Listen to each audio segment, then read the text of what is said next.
Why did Europe cross the ocean? What force could drive its kingdoms to send fragile ships into the unknown, to carve out new worlds, chase gold and glory, and claim nearly an entire continent? Why did each empire choose the lands it did? Why did some stay while others vanished like tides? And how did so few take so much so fast?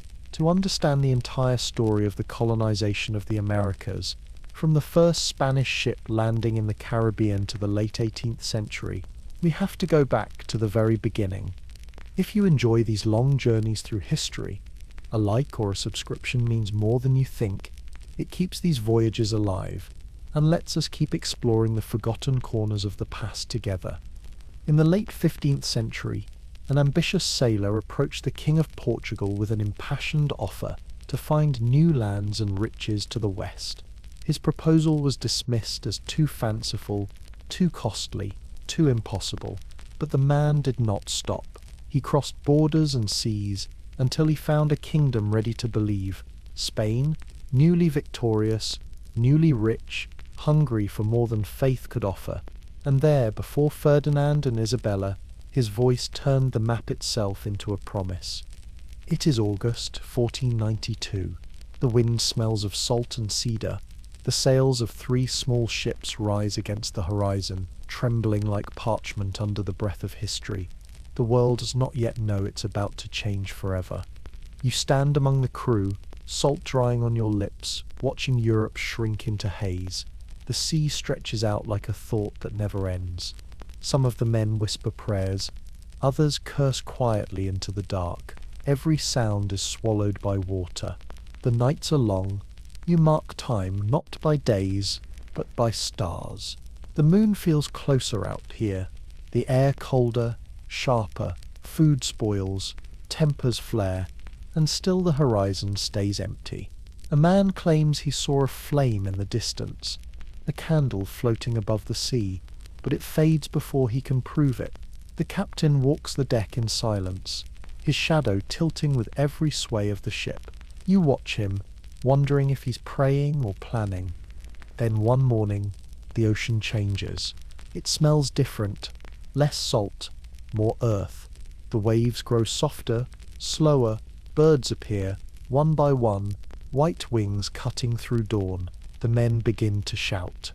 Tierra, tierra, the word spills from mouth to mouth, disbelief turning into prayer. Ahead lies a blur of green and gold, shining beneath a pale sun.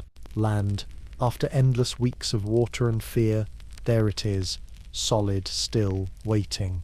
When you step ashore, the ground feels alive beneath your boots.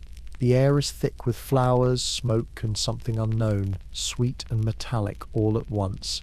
The captain kneels, plants a banner in the soil, and whispers the name of his queen. Others follow, crossing themselves, laughing, crying. And you stand still. You feel the hush of the forest, the eyes watching from its edge. 2 worlds look at each other for the first time. Neither understands what the other has lost, or what they are about to begin. The waves are quiet now, breathing against the sand. The journey that began as a search for a passage to the Indies has found something else entirely. A new world, both beautiful and doomed, and history, still half asleep, opens its eyes. It is December 1492. The sea that nearly killed you now lies quiet and blue beneath the morning sun.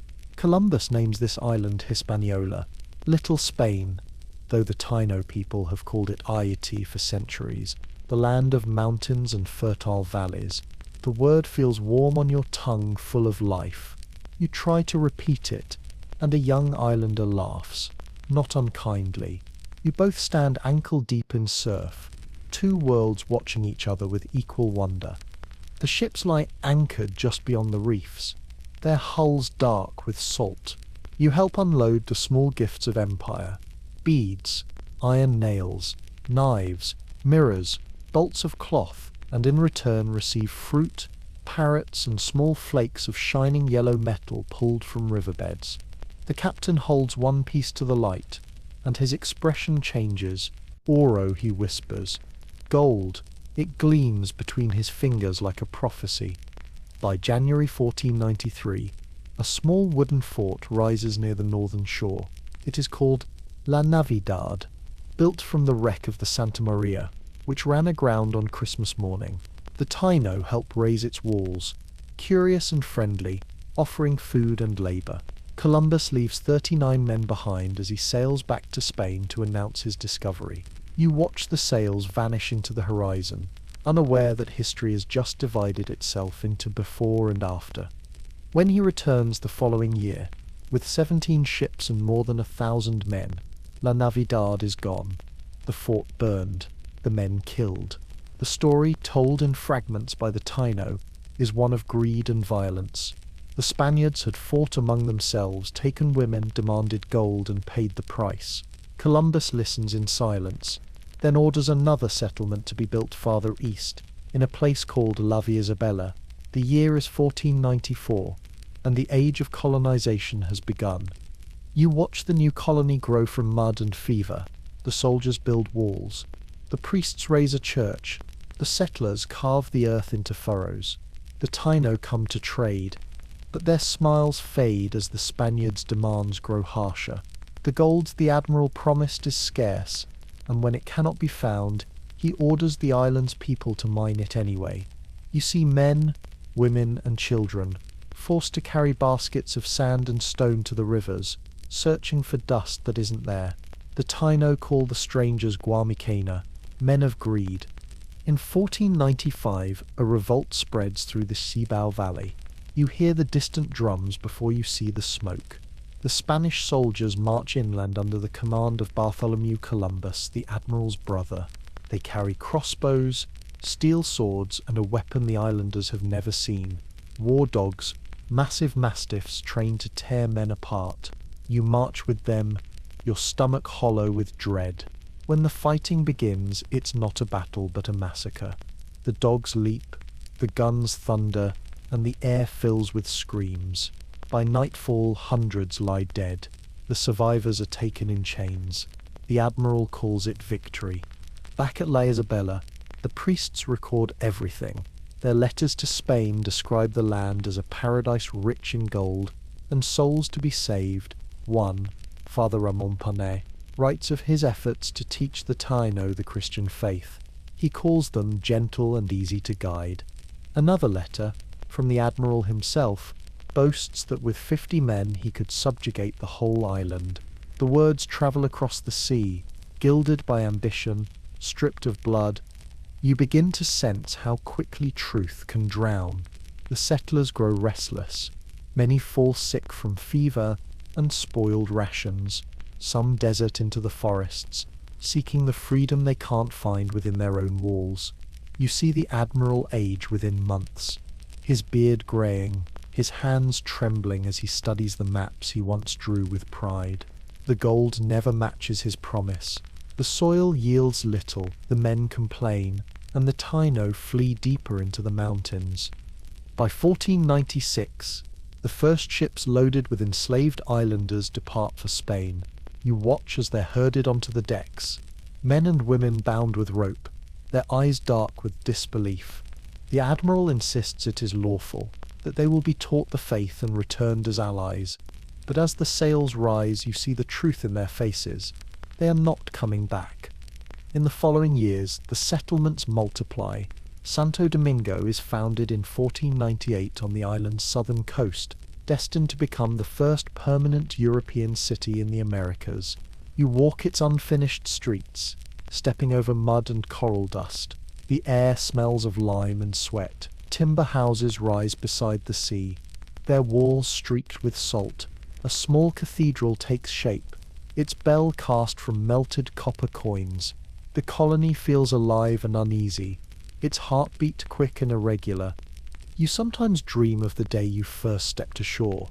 The laughter, the gifts, the quiet understanding between strangers.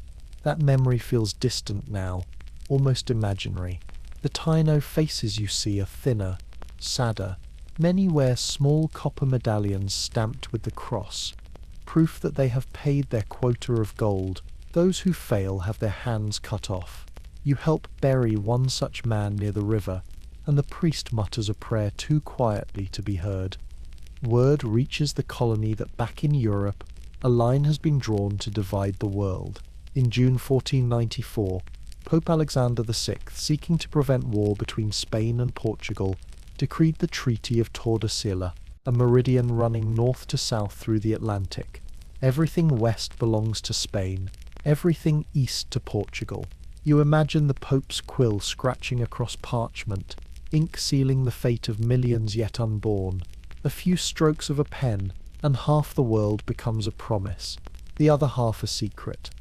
By 1500, Portuguese ships have touched the shores of Brazil, unaware they've stepped beyond their intended sphere. You hear the rumour from a sailor newly arrived from Lisbon. A captain named Pedro Alvarez Cabral had been blown off course and landed on a coast thick with red trees. The wood, they say, bleeds dye when cut. Poor Brazil, the name will become the name of the land itself. Here on Hispaniola, the story darkens. The Taino population, once hundreds of thousands strong, begins to collapse under disease and overwork. Smallpox, carried unknowingly by the settlers, spreads like fire through the villages.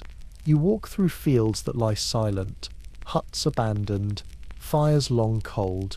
The priests pray for mercy, but the sky remains quiet. In a few decades, these people, the first to greet the strangers, will almost vanish. One evening, as the sun sinks red over the Caribbean, you stand at the water's edge. The air hums with heat and regret. Behind you, the colony buzzes with hammers and bells, the sound of a new world being built atop the ruins of another. Ahead, the horizon glows faintly, the same line of gold and shadow that drew you here years ago. You realize you are part of something vast and terrible, a story too heavy for one lifetime to carry. The wind shifts, warm and salt-laden. In its whisper, you think you hear both prophecy and apology. You close your eyes. The world you left feels impossibly far, and the one you've helped create is already beyond control. The air tastes of ash and sugar, of blood and belief. Somewhere inland, a bell rings. The ocean answers, low and endless. The first colony endures, but its soul has already begun to fade. It is 1494, and the sea between Lisbon and Seville hums with rumour. The world has suddenly become too small for two great powers. Portugal, with its white towers and spice-scented warehouses, has been ruling the Indian Ocean trade through the long route around Africa. Spain, triumphant and newly united after centuries of Moorish wars, now claims that God has given it another way, not around the world but across it. At the centre of the argument stands a man in Rome, a Spaniard by birth, a politician in robes, Pope Alexander VI. His pen scratches across parchment as if drawing fate itself. You imagine the scene in June of that year.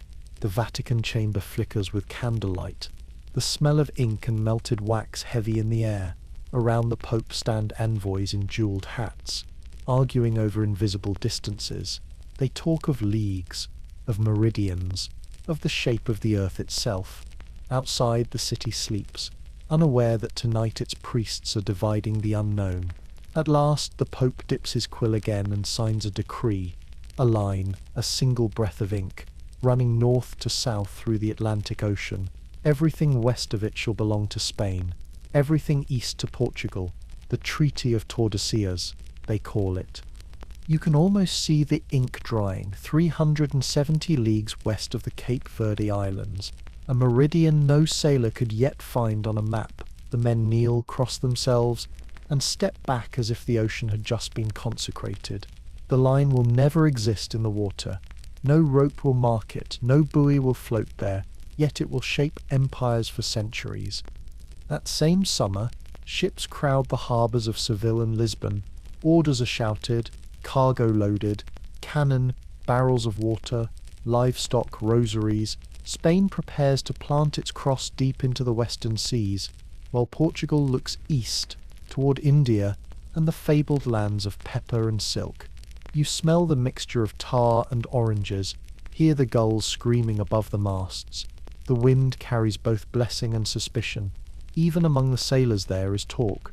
How can God's will be measured by a line no one has seen? In 1497, a tall, severe man named Vasco da Gama leaves Lisbon with 4 ships. You watch from the crowded docks as they vanish into the horizon, chasing the path around Africa that Prince Henry the Navigator once dreamed of. The journey takes them past the Cape of Good Hope, through months of storms and heat. By May 1498, the impossible happens. Da Gama reaches Calicut on the western coast of India. His return brings not just spices but triumph. Bells ring across Portugal, church choirs sing of divine favour. The route to the east is open at last. The Pope's line seems justified. The east for Portugal, the west for Spain. But the sea, like faith, never obeys human lines. In 1500, another Portuguese fleet, commanded by Pedro Álvares Cabral, sets out for India with 13 ships and over 1,000 men to catch the southern trade winds. Cabral sails far into the Atlantic, farther west than any Portuguese before him. For days the winds roar from the east, pushing them into empty blue. Then one morning, the lookout shouts, "Land ahead." You see the coastline appear, long, green, endless. Cabral names the place Terra de Vera Cruz, the land of the true cross. It will later become known as Brazil. The year is 1500, and the line drawn 6 years earlier suddenly gains weight. Cabral steps ashore near Porto Seguro, where the forest smells of resin and sweet smoke.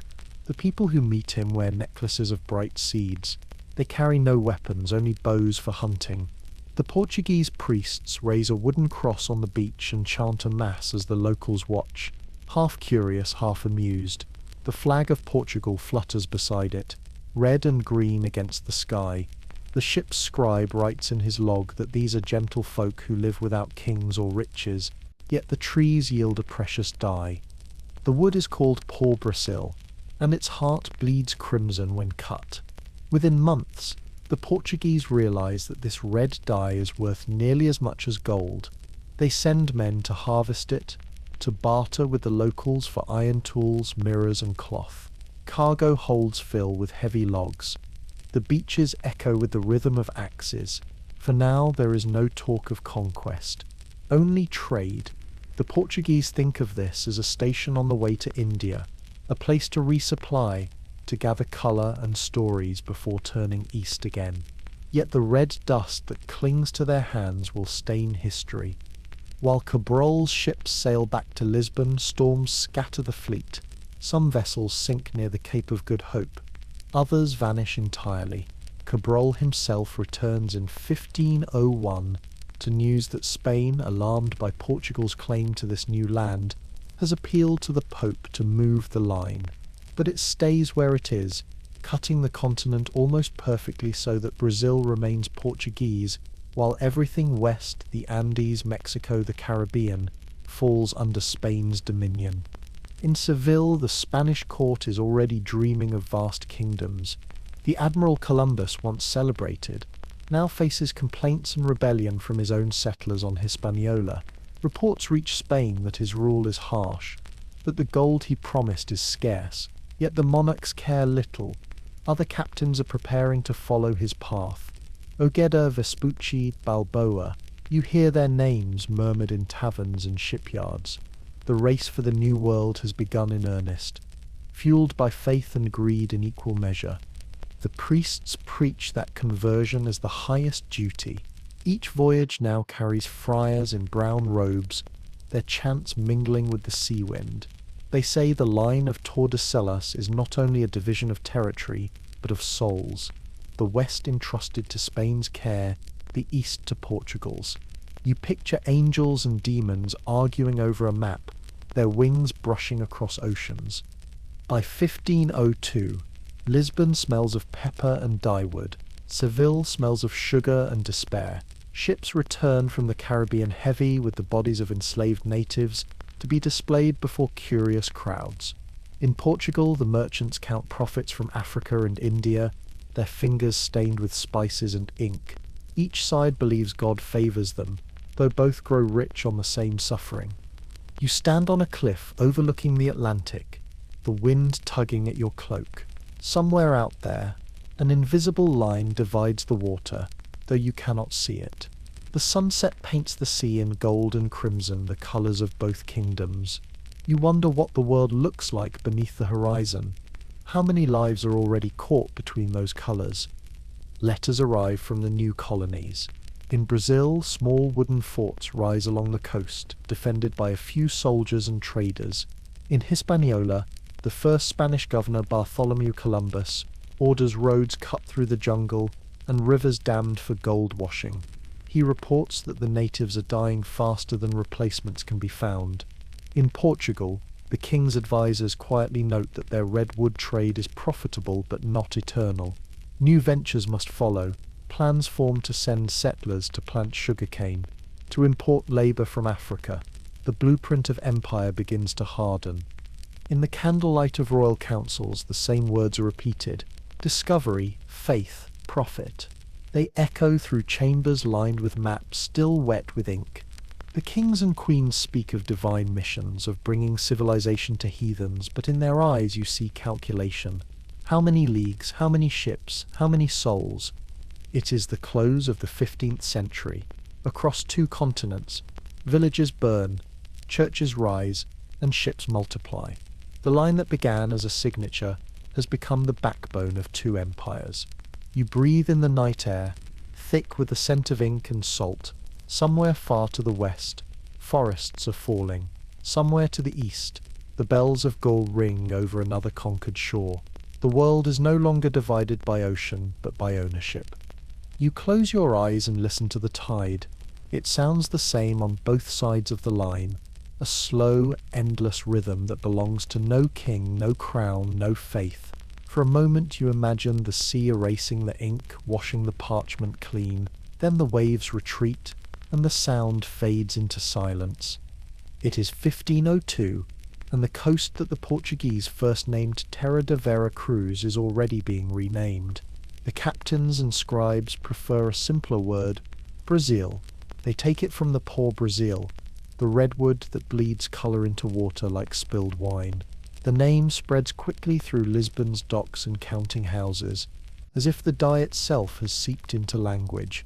The wood becomes an emblem of promise, the first tangible wealth from this new hemisphere of green and heat.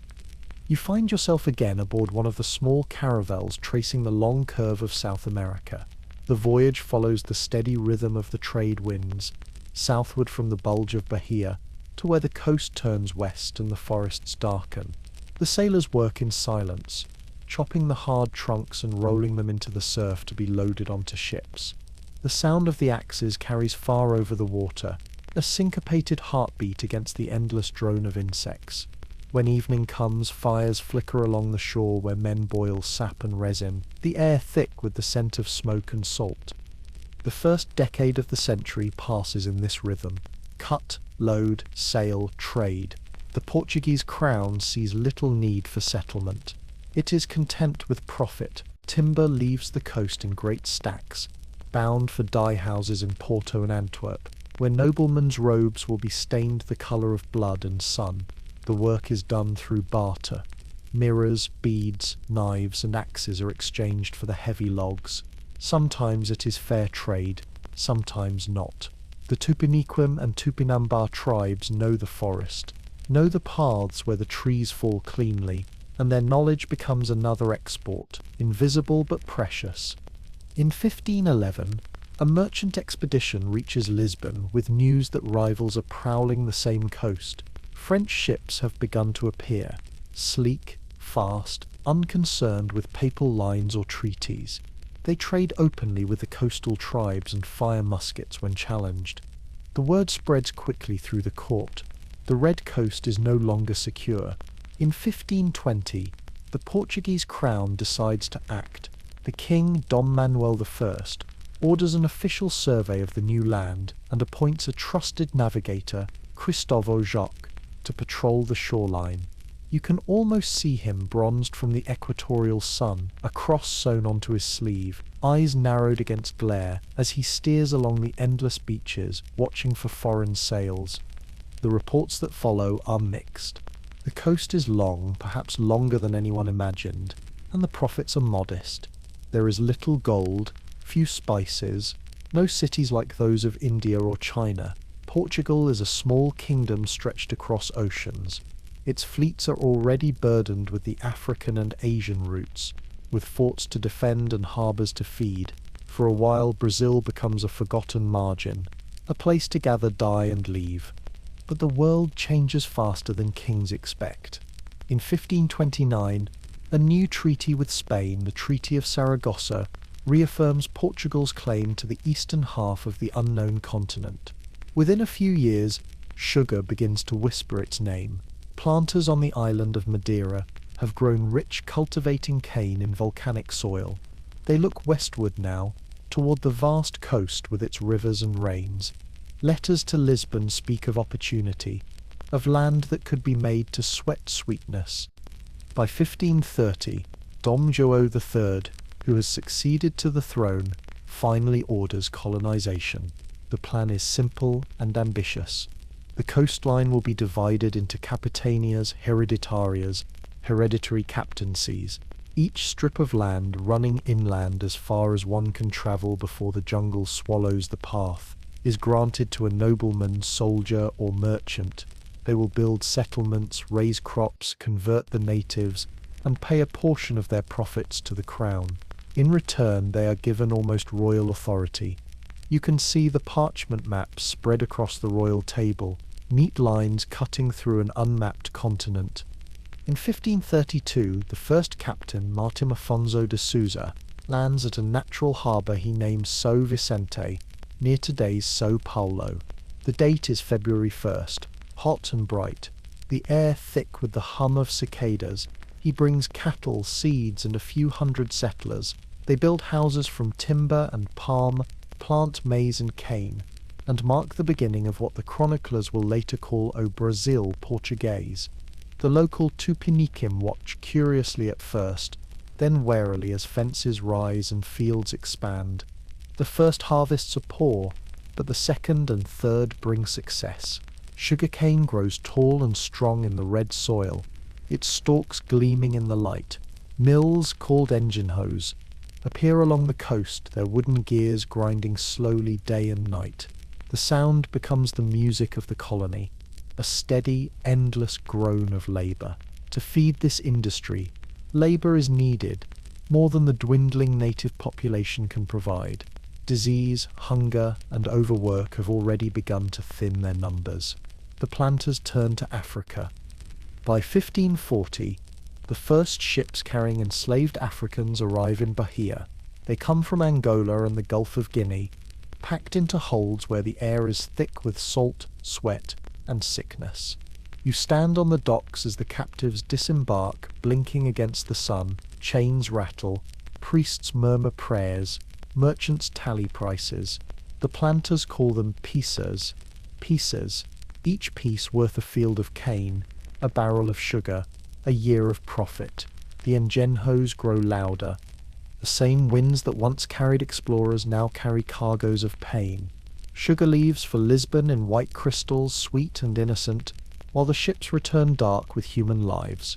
The colonies begin to weave themselves into the great net of empire. Africa, Brazil, Europe, each bound to the other by iron and trade. The church blesses the plantations, declaring the work divine so long as the enslaved receive baptism.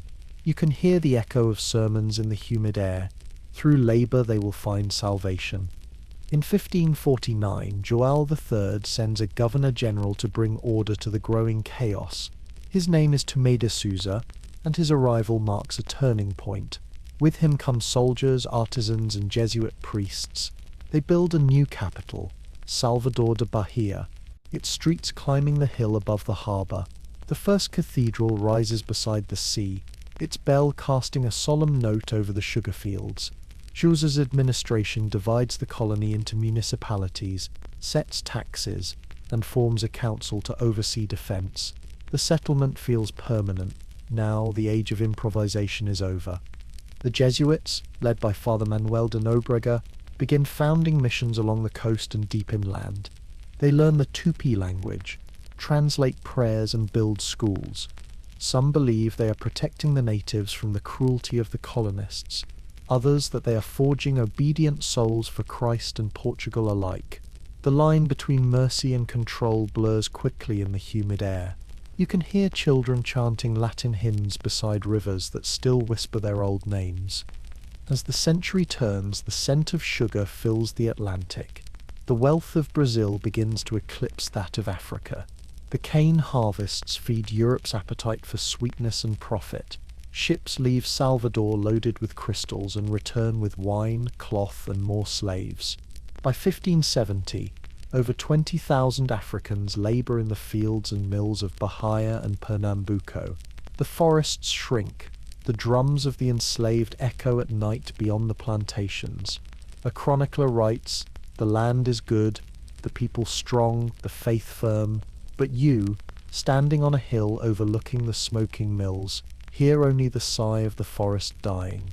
French corsairs continue to raid the coast, burning settlements and stealing sugar. The Portuguese crown responds by building fortresses, stone teeth against the sea. In 1578, Dom Sebastião dies in Morocco, and the crown passes briefly to Spain. Under this Iberian Union, Portuguese and Spanish ships sail side by side, their flags merged in the wind. For Brazil, it means more settlers, more slaves, more expansion. The colony stretches inland toward the Sertão, its edges marked by violence and smoke. By 1600, Salvador has nearly 2,000 European inhabitants and twice as many enslaved people. The city's harbour glitters with masts, its warehouses stacked with sugar and tobacco. The sound of church bells mingles with the clatter of chains. The Jesuit schools thrive, teaching children who will never see Lisbon, who will think of themselves as neither Portuguese nor native, but something in between. A new society is forming, built from timber, iron, and memory. You stand at the edge of the sugar fields at dusk. The air is thick with the smell of burning cane and crushed leaves.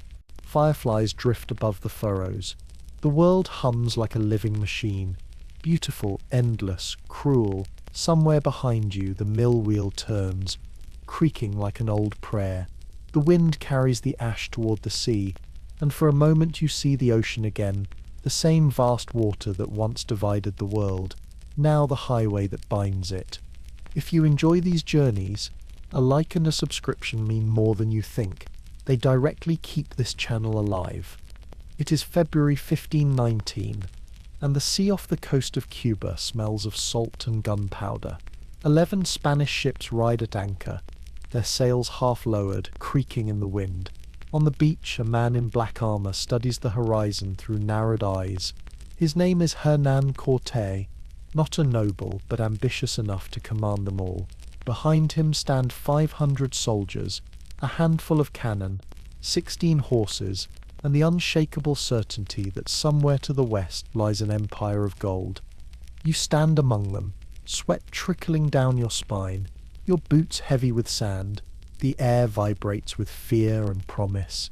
The men murmur about rumors brought by traders and slaves, tales of vast cities where temples touch the clouds, where gold covers walls and masks.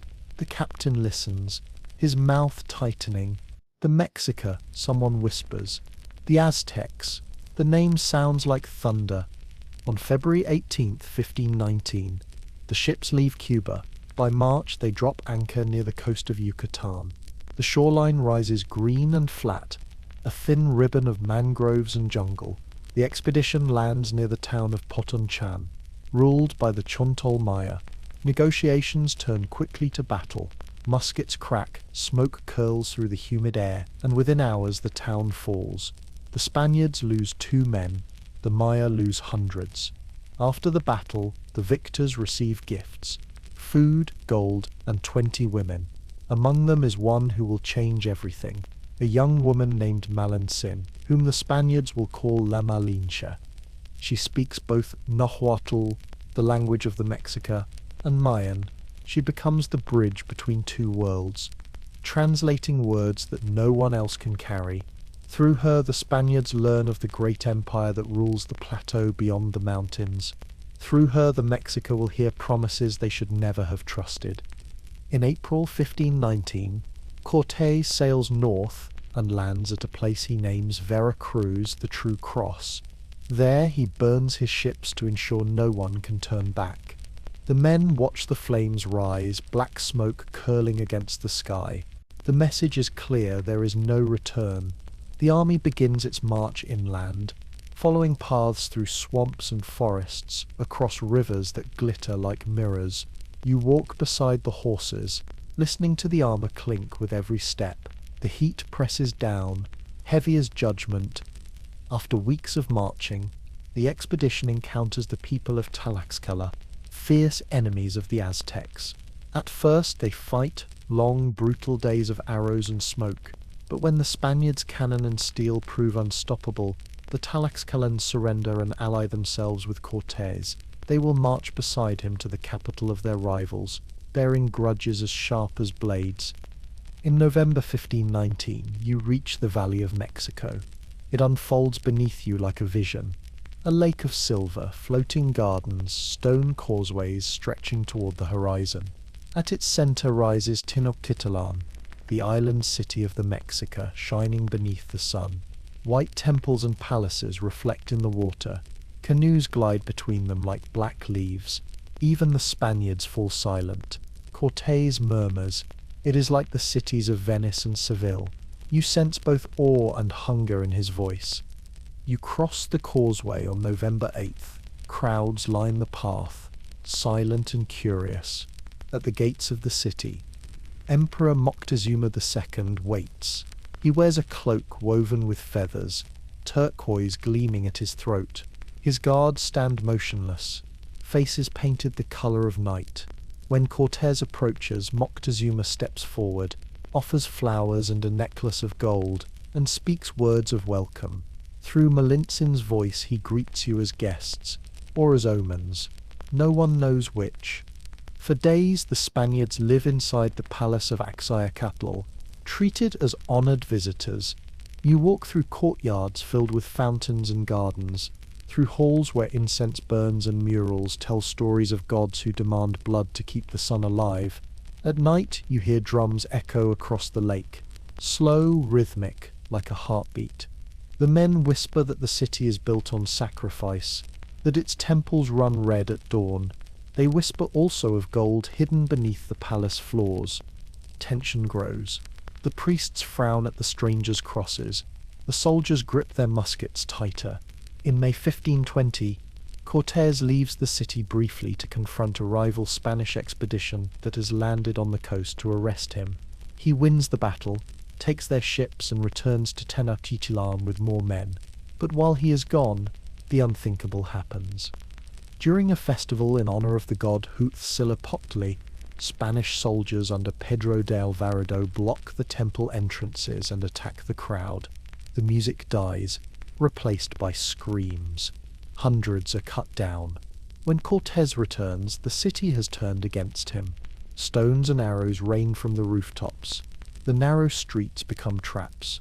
On June 30th, 1520, the Spaniards attempt to flee under cover of night. The Mexica ambush them on the causeways. Horses and men fall into the lake.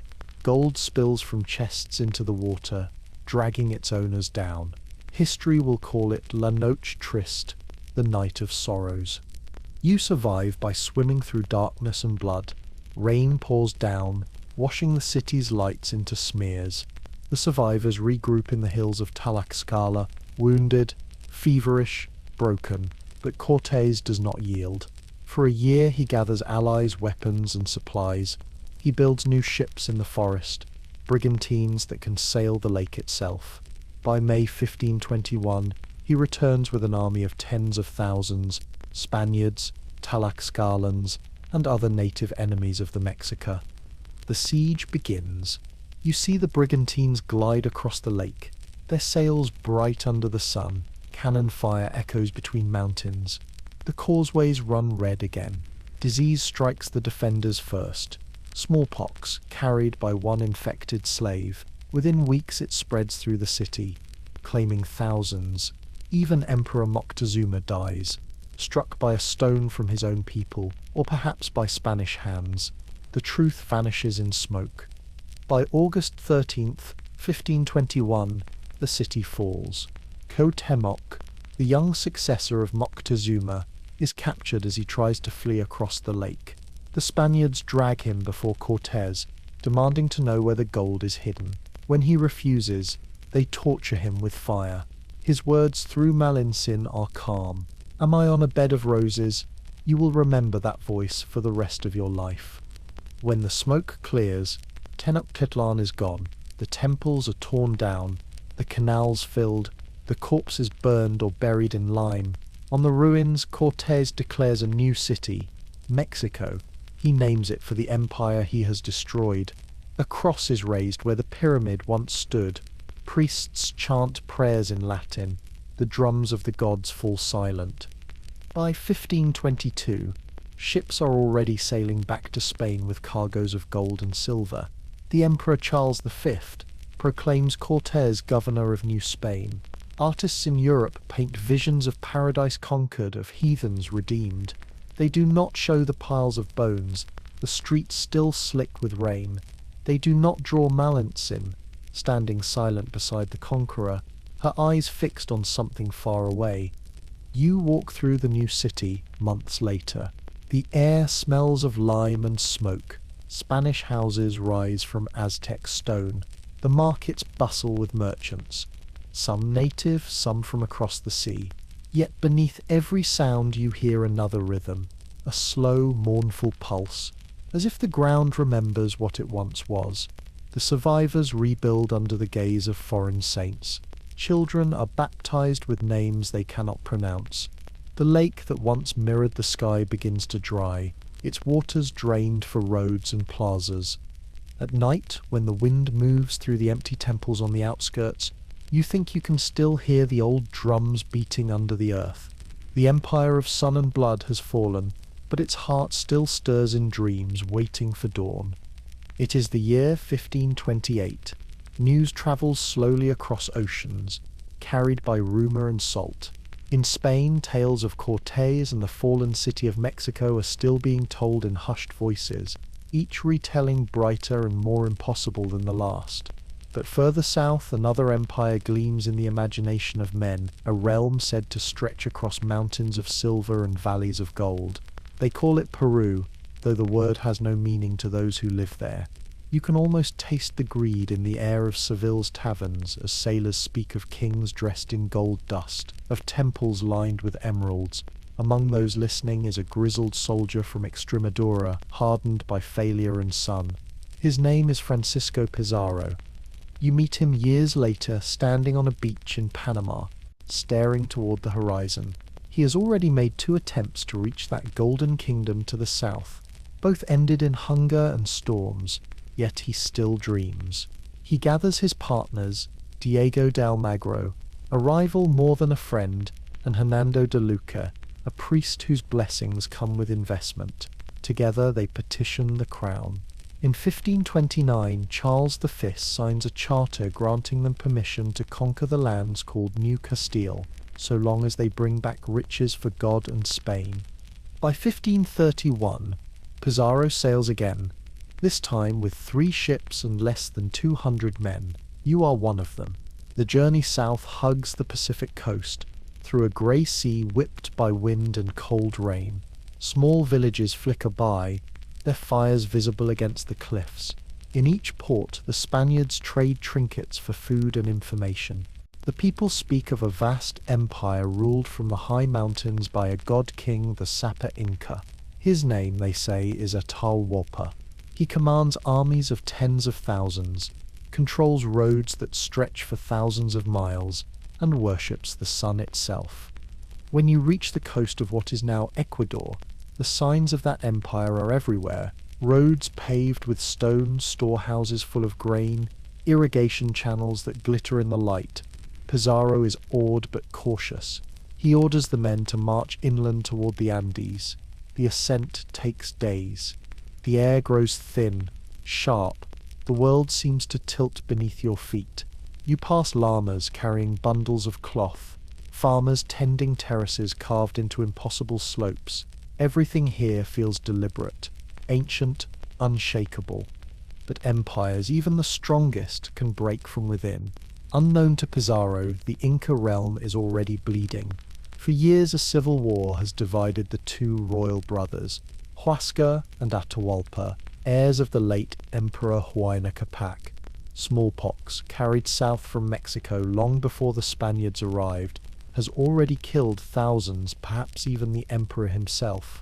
When Atahualpa finally defeats his brother, his victory is hollow. The empire is exhausted. It is 1532. The Spaniards march straight into this fracture like a knife through silk. In November you arrive at Cajamarca, a highland city surrounded by mountains that shimmer with morning mist. Atahualpa is encamped nearby with an army of more than 30,000 men. The Spaniards number less than 200, yet Pizarro shows no hesitation. He sends an envoy inviting the emperor to meet peacefully in the plaza. You polish your armor, check your sword, and try not to think about the odds. The day of the meeting, November 16th, begins quietly. The square lies empty under the pale sun. Pizarro hides his cavalry and cannon inside the surrounding buildings. Atahualpa arrives in a procession of gold and feathers, carried on a litter, his nobles walking barefoot beside him. The sight takes your breath away, the living embodiment of the stories told in Seville's taverns. A Dominican friar named Vicente de Valverde steps forward holding a Bible and a cross.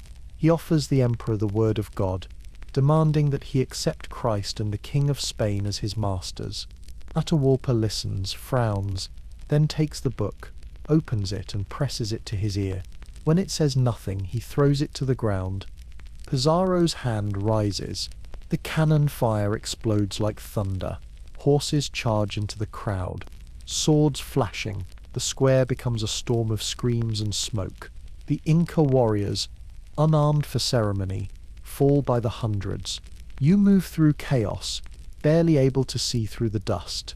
When it ends, thousands are dead or dying, and Atahualpa stands surrounded by corpses, his litter shattered, his robes torn.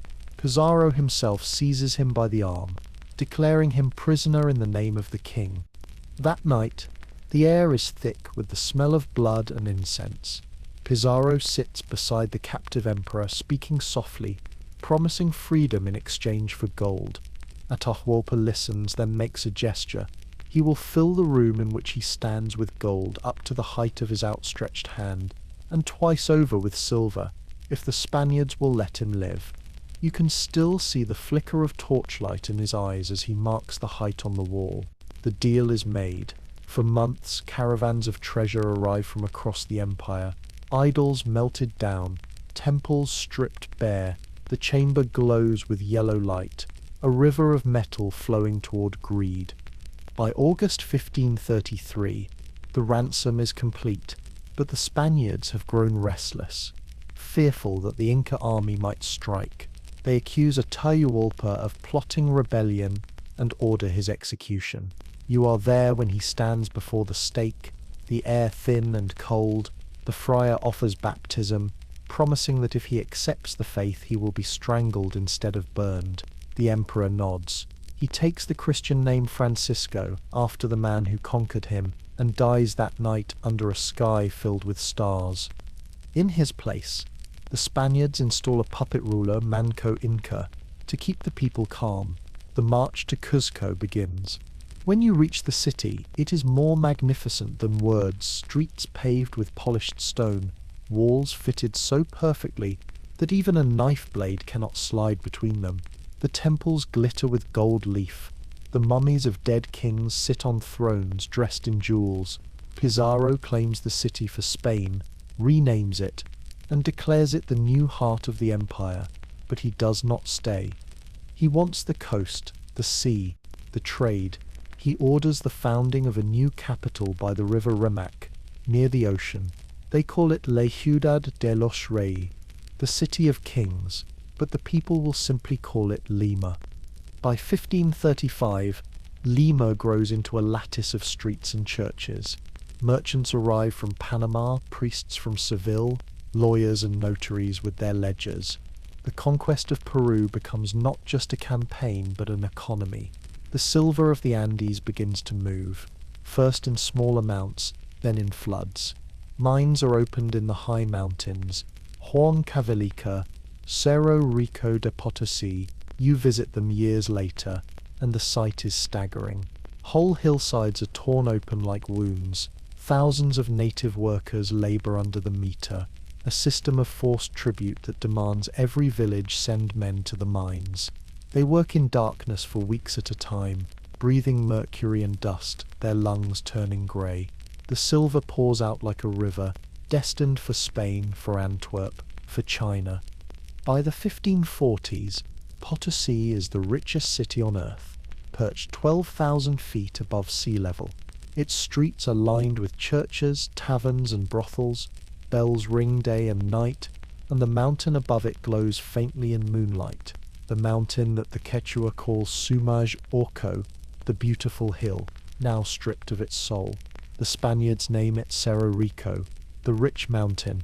You walk its slopes and feel the ground tremble underfoot, hollowed by tunnels. It is said that enough silver has been mined here to build a bridge from the Andes to Madrid. You wonder if it would also be long enough to span the distance between faith and greed. In 1541, Pizarro himself dies in Lima, murdered by his former ally Almagro's son. The conqueror who once captured an emperor falls to the same betrayal that has haunted every empire since time began. His body is buried beneath the cathedral floor. The priests chant softly, their voices lost in the echoing vaults. Outside, the city continues to grow. Ships fill the harbour loaded with silver bars stamped with royal seals. Each bar carries a prayer and a curse. By the end of the century, the Viceroyalty of Peru governs nearly all of South America, from Quito to Buenos Aires, from the Pacific to the jungles of Brazil. Its capital, Lima, is a mirror of Spain, with whitewashed houses, grand plazas, and courtyards filled with orange trees. But behind its beauty lies silence. Entire peoples have vanished. The great cities of the Andes stand empty, their temples roofless, their gods broken. Yet in the markets of Lima, you can still hear their languages, Quechua, Aymara, Guarani, whispered beneath the murmur of Spanish. At night you climb to the edge of the city and look toward the mountains. The wind carries the metallic tang of the mines, the ghostly shimmer of snow on distant peaks. Somewhere up there men still dig by torchlight, praying that the next vein of silver will be their salvation. You realize that the conquest has no end, only new beginnings written in dust and blood. The rivers of silver flow on, bright as moonlight, feeding an empire an ocean away. You close your eyes and listen. The city sleeps, the mountains breathe, and beneath it all, the earth continues to whisper, a language older than conquest, older than crowns. The voices of the vanished still move through the stones, reminding you that no empire lasts forever, and no treasure shines forever in the dark. It is the middle of the 16th century, and the Atlantic has become the busiest road in the world. Every tide carries the creak of ships moving between continents, their hulls fat with cargo that glitters or rots depending on who counts its worth. Sugar from Brazil, silver from Potosí, tobacco from the Caribbean, dyes, hides, spices, saints' bones and salt pork. The ocean smells of wealth and sweat, of sickness and pitch. You lean against the rail and look down into the water. It is not the same sea Columbus crossed. It is darker now, heavy with history. The conquest has left the islands stripped and hollow. Hispaniola, Jamaica, Cuba, Puerto Rico, once green, now cut by roads and mills. The people who greeted the first ships are mostly gone, claimed by war or disease. Yet the mills demand workers, the cane demands hands, and the crown demands its sugar. The planters write to Spain that there is only one solution to import labour from the coasts of Africa. In 1518, long before Pizarro's conquest of Peru, King Charles V had signed the first royal charter allowing merchants to bring black slaves directly to the Americas. At first, only a few ships crossed each year. By the 1540s, the trickle has become a steady tide. The Portuguese, already entrenched along the African coast, build forts from Senegal to Angola, trading muskets and cloth for men and women. They call them peças pieces. You hear the word repeated in ledgers, sermons and laws until it sounds ordinary. By 1550, ships sail from the port of Luanda and São Tomé almost monthly. They carry hundreds of people packed into wooden holds no taller than a man's shoulders. The air below deck is thick with heat, breath, and despair. You walk among them once, forced by duty, and never forget the sound, hundreds breathing in rhythm, a slow rasp like wind through reeds. Chains clink with each roll of the ship. Some sing in low voices songs without words that travel farther than maps. The sailors call it the Middle Passage. Most try not to look down into the hatches. Some pray, most drink. When the ships reach the Americas, the survivors stagger onto the docks, half-blind from darkness. In Cartagena, Havana, Salvador da Bahia, Veracruz, and Lima, they are lined up and examined like livestock. Prices vary by age, sex, and health. Those too weak to stand are thrown into the surf. The Jesuit fathers bless the rest with a quick sprinkle of holy water. You hear one priest whisper, "Better baptized than damned." The logic is as clean and sharp as a blade. In Brazil, sugar becomes a fever. By the 1560s, the fields stretch for miles around Pernambuco and Bahia, their green rows swaying under a sun that seems never to rest. The mills never stop. Fires burn night and day, boiling cane juice into crystals. You can hear the wooden gears grinding like an enormous heartbeat. Each engine hoe has its chapel, its overseer, its whipping post. A priest says mass at dawn while the drivers shout orders in the fields. On Sunday, drums echo from the slave quarters, low and defiant.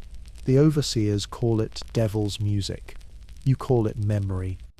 The Spanish colonies follow suit. On Hispaniola, where the native population has nearly vanished, African labour fills the gap.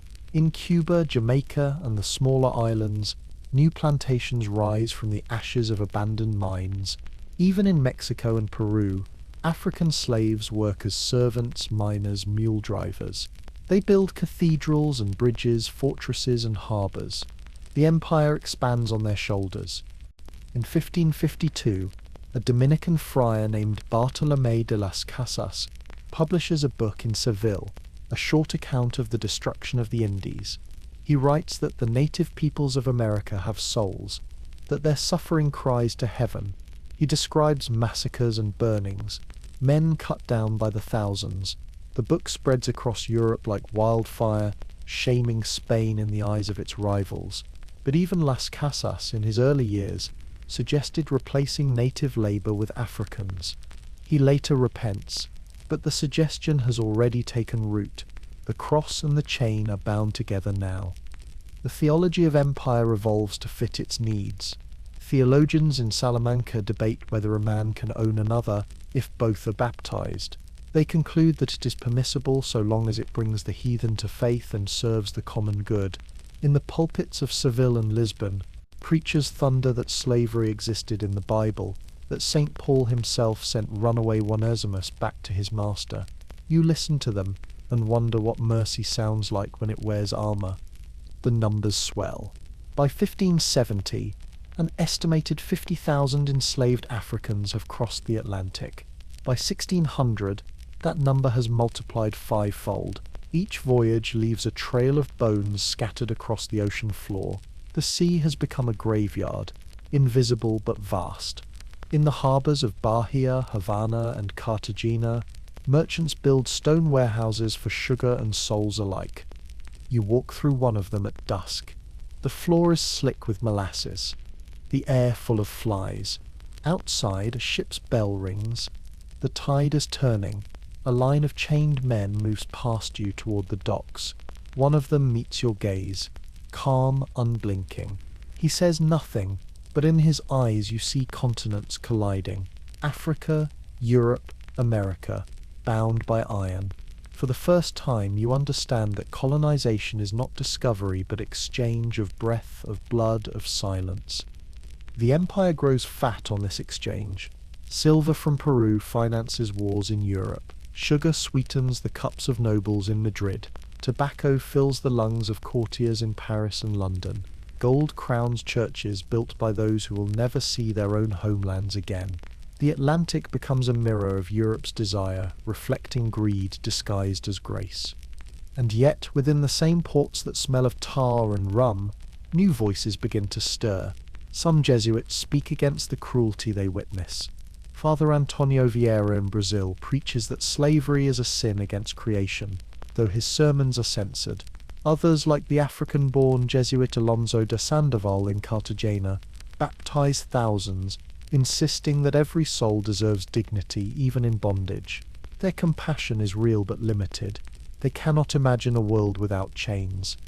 The enslaved imagine it for them. Across Brazil and the Caribbean, they escape into the forests and mountains, forming quilombos and palenque, hidden settlements where African languages, songs and gods survive. The largest, Palmares, rises in the backlands of Pernambuco under a leader named Zumbi. By the 1600s, it shelters thousands, a free nation within the empire's shadow. The Portuguese send armies year after year to destroy it, but the forest protects its people, and the myth of freedom spreads faster than fire. Meanwhile, the trade only deepens. The triangular route becomes a machine manufactured goods from Europe to Africa, human lives from Africa to the Americas, sugar and silver back to Europe. The cycle turns endlessly, each revolution greased by money and prayer. On paper it looks efficient. In the flesh it bleeds. By the late 1500s, nearly every European power joins the traffic. The English and Dutch establish their own companies, breaking the Iberian monopoly. French corsairs raid Portuguese ships, stealing both gold and captives. The ocean is now a battlefield where theology and commerce sail under the same flag. You stand on a cliff above the sea and watch the sun sink into water the colour of iron. Each wave that breaks below seems to whisper names, too many to remember, too heavy to speak. In Seville, the Casa de Contratación counts profits, stamping ledgers with the royal seal. In Lisbon, bells ring for vespers, their echoes carrying over a harbour lined with slave ships. In Salvador, Bahia, a procession of priests moves through the sugar fields on Corpus Christi, holding the monstrance high while the enslaved kneel in the dust. Somewhere deep in the crowd, a drum answers the bell, and for a heartbeat the two rhythms merge. You breathe in, the air thick with incense and smoke. The cross gleams, the chains rattle, and the ocean murmurs its endless lullaby. The empire's faith and its cruelty have become inseparable. Every ship that sails carries both. At night, when the mills fall silent and the stars hang low over the tropics, you hear the sea again, the same sea that once carried explorers, now heavy with prayers whispered through iron bars. You realize that the age of discovery has turned into the age of labor, that conquest has found its truest form, not in banners and swords, but in ownership of breath. The wind changes. Somewhere across the horizon, another ship creaks, another voyage begins. The Atlantic does not rest. It will not for centuries. It is the early 17th century, and the cold air of the North Atlantic smells of pine, fish, and iron.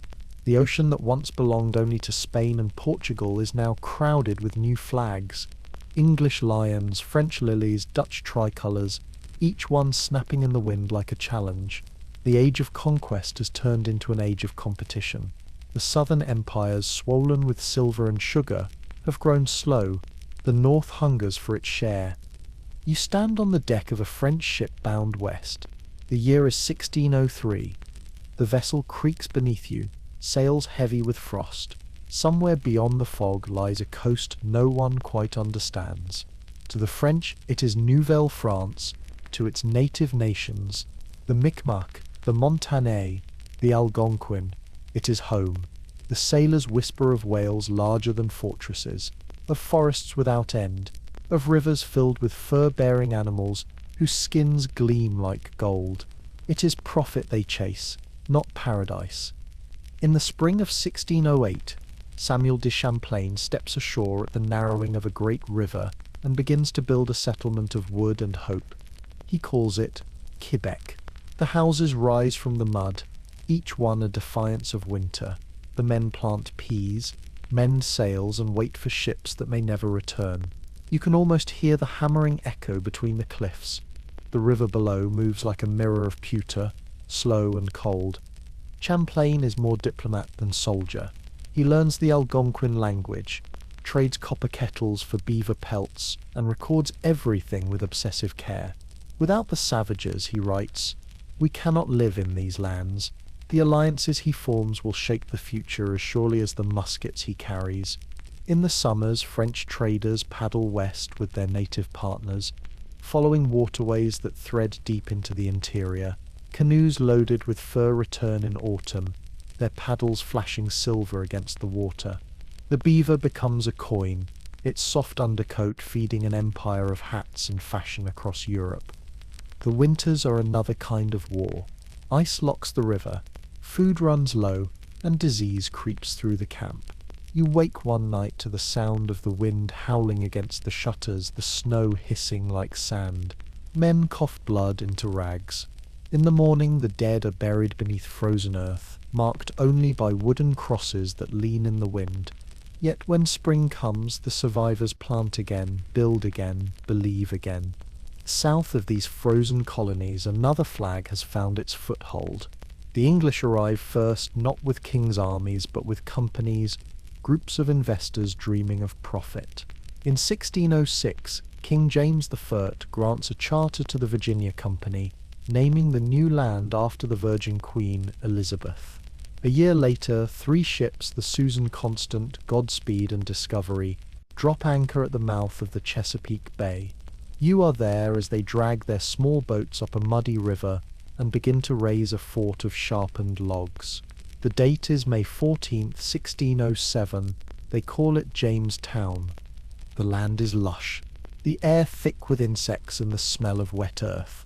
The settlers believe they have found a second Eden. Within months, hunger proves them wrong. Brackish water poisons them. Fever burns their bodies. The winter of 1609-1610 will be remembered as the starving time. Out of 500 settlers, barely 60 survive. You walk through the empty streets of the fort and hear nothing but the buzz of flies. Yet Jamestown endures. The colony is saved not by gold, as the investors had hoped, but by a plant, Nicotiana tabacum. In 1612, a man named John Rolfe perfects a sweeter strain of tobacco, one that will conquer Europe's appetite. You can smell it even now, drying in long sheds, its leaves curling and brown. Tobacco becomes Virginia's gold, and soon every hand that can hold a hoe is pressed into the fields. Ships bring new waves of settlers, servants bound by contract, and the first enslaved Africans taken from a captured Portuguese vessel in 1619. Around the fort, the Powhatan Confederacy watches with wary eyes. Their leader, Wahunsa Nakor, whom the English call Chief Powhatan, sees clearly that the strangers have come not to trade, but to stay. His daughter, Pocahontas, is captured, converted, and married to Rolfe. The story will later be told as one of love and peace, but you know better. It is the story of survival written in the language of necessity. Farther north, English Puritans seek not wealth but refuge. They are weary of kings and bishops, of the narrow laws of home. In 1620 they board a small ship called the Mayflower and sail across an unforgiving sea. After 66 days, they sight a rocky coast covered in snow. The date is November 11th, 1620. They call the place Plymouth. The men sign a compact promising to govern themselves for the glory of God and the advancement of the Christian faith. You stand beside them as they step onto land, their boots crunching through frost. The wind bites like teeth. The first winter kills half of them. The survivors bury their dead in secret, hiding the graves from the watching Wampanoag, so the colony will not seem weak. When spring comes, the natives teach the strangers to plant corn, fish the rivers, and survive. You see the first harvest in 1621, men and women gathering around long tables, giving thanks for food and breath. It is a fragile peace. Within a generation, it will break. Across the Atlantic, England itself is changing. Merchants and reformers argue that colonization is not just enterprise but destiny. They call it plantation, a word that means both growth and conquest. By 1630, thousands of Puritans have crossed the sea, founding towns along the Massachusetts coast. They clear forests, build meeting houses, and carve sermons into the wilderness. Their leader, John Winthrop, preaches that they are to be a city upon a hill, a light to the world, but every light casts a shadow. For every town raised, another native village falls to disease or displacement. In 1637, the Pequot War erupts along the Connecticut River. The settlers, allied with the Narragansett, attack a fortified Pequot village at dawn. The huts are set ablaze. Men, women, and children are cut down as they flee the fire. The Puritans thank God for victory. The smoke rises over the marshes like a sermon. You feel the wind shift and realize that faith and fire have become the same element. While the English build their towns and the French their trading posts, the Dutch carve out a foothold between them. In 1609 they hire an English captain, Henry Hudson, to find a passage to Asia. Instead, he sails into a broad estuary filled with autumn light. The river will bear his name. On its southern tip, settlers found a small post called New Amsterdam. The Dutch West India Company takes charge in 1621, turning the port into a hive of commerce, furs, timber, wheat, and slaves.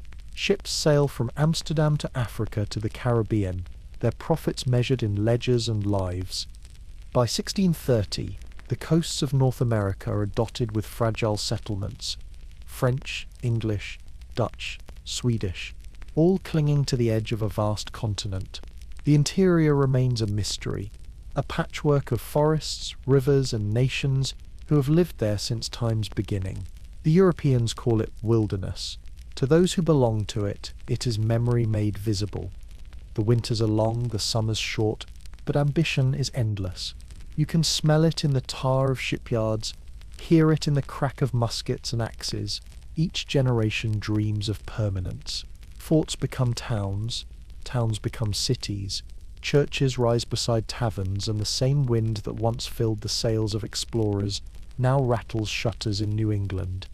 By mid-century, the colonies begin to think of themselves as something apart, neither wholly European nor wholly native.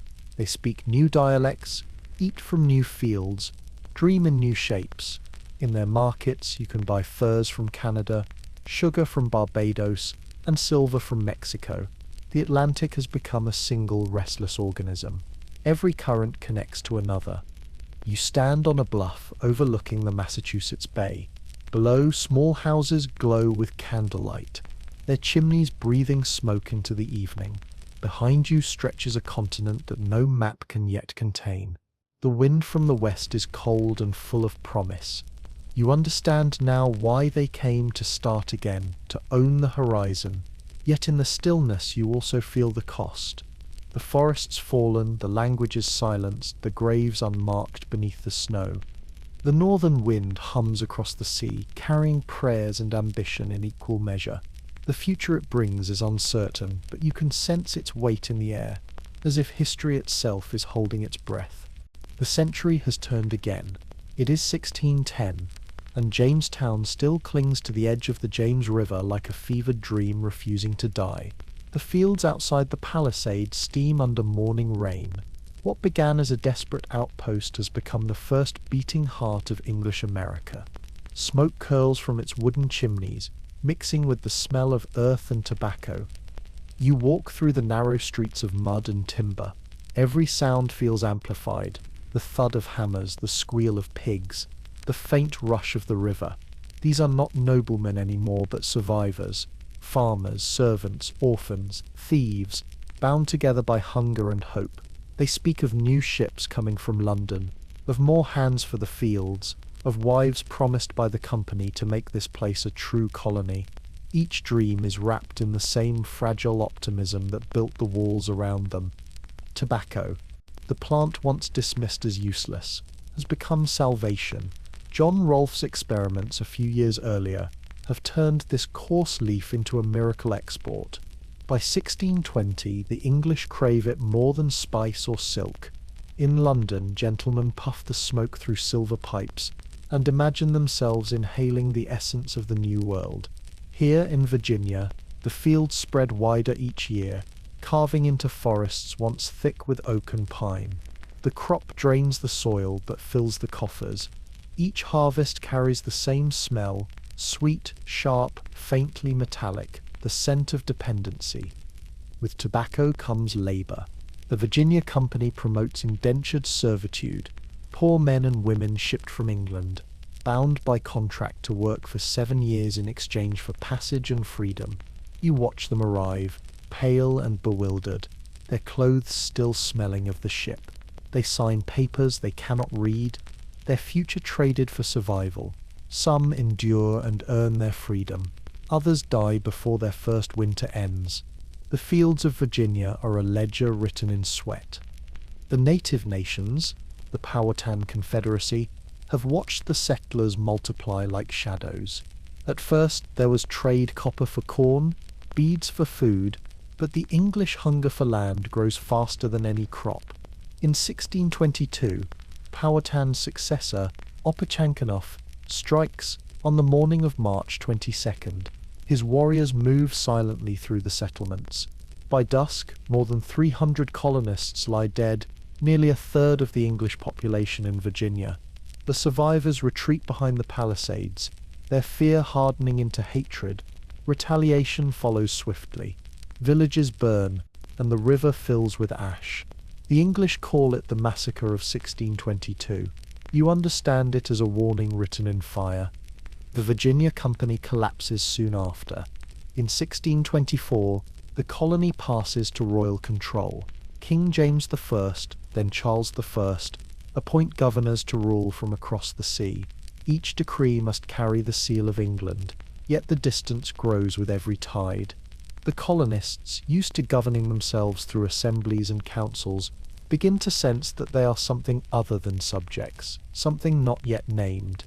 Through the 1630s and 1640s, the plantations stretch south along the James and north toward the Chesapeake.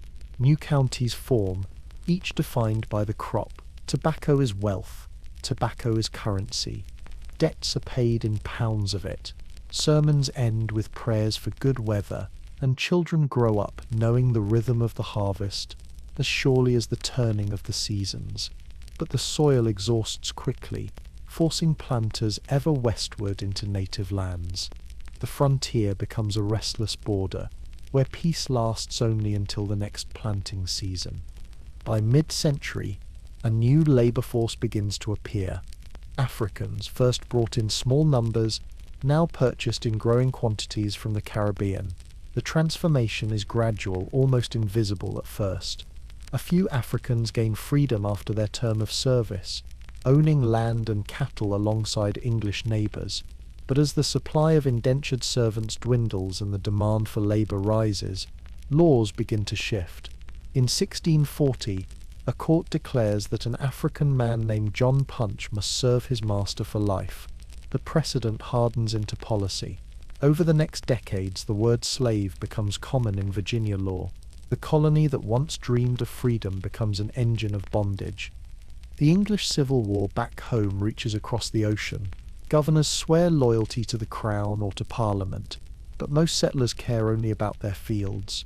When Charles I loses his head in 1649, the news arrives months late and feels almost irrelevant. The colonists have learned to live without a king's hand on their shoulder. During the years of Oliver Cromwell's rule, trade opens wider. Privateers stalk the Caribbean, raiding Spanish ships and bringing home silver and slaves alike. The English flag multiplies across the seas. By 1660, when the monarchy is restored under Charles II, Virginia has become the wealthiest of England's colonies. The planters build brick mansions along the rivers. their portraits framed in imported silver. Yet beneath the veneer of prosperity lies resentment. Taxes are high, profits uneven, and the royal governors favour their allies. Small farmers grumble in taverns. Indentured servants see their contracts extended by trickery. The enslaved whisper of freedom in the dark. In 1676, all those tensions ignite. A drought has ruined crops. Native raids have struck frontier farms. The governor, Sir William Berkeley, refuses to retaliate. Fearing another costly war, into that vacuum steps a young planter named Nathaniel Bacon. Charismatic, angry, hungry for power, he calls for revenge against the savages and for the governor's removal. His words spread like wildfire. Farmers, servants, and even some enslaved Africans join his ranks. You can almost hear the hoofbeats as they march toward Jamestown, the air thick with dust and slogans. The rebellion begins with fire. Bacon's men attack native villages indiscriminately, then turn their fury on the colonial government itself. In September 1676, they seize Jamestown and burn it to the ground. Flames consume the wooden houses, the church, the storehouses. The smoke rises high above the river, a column visible for miles. It is not just a city burning, but an idea, the illusion that the colony is united under the crown. Bacon dies suddenly of fever a few weeks later, and the rebellion collapses. Governor Berkeley returns with loyal troops and exacts brutal retribution.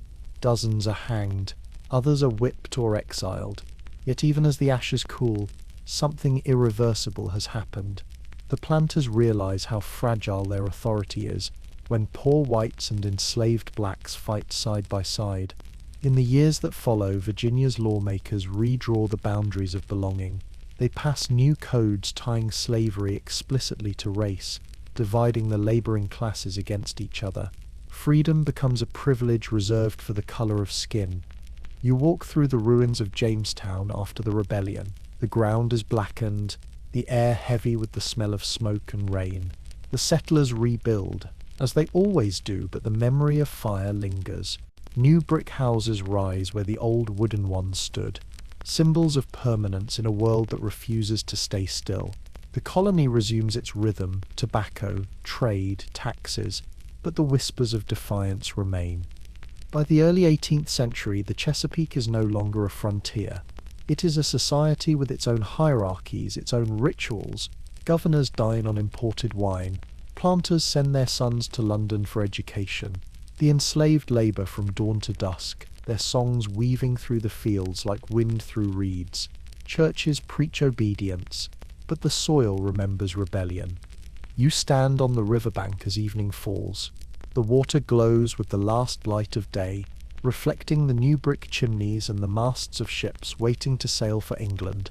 Smoke drifts upward, slow and steady, the same smoke that once rose from burning fields and burning cities. It blurs the line between past and present, between profit and punishment. The colony breathes, uneasy, restless.